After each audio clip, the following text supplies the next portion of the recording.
Tumakas na tayo, takasan na natin ang mundo. Magtago papalayo sa mas tahimik at payapang mundo.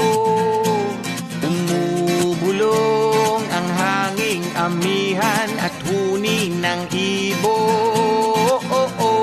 Dumudulog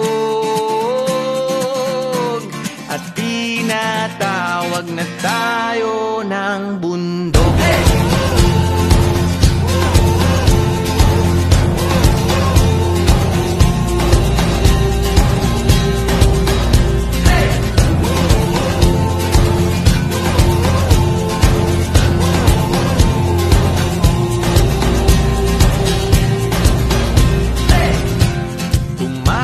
Na tayo, palayo sa maraming tao. Tumiwalay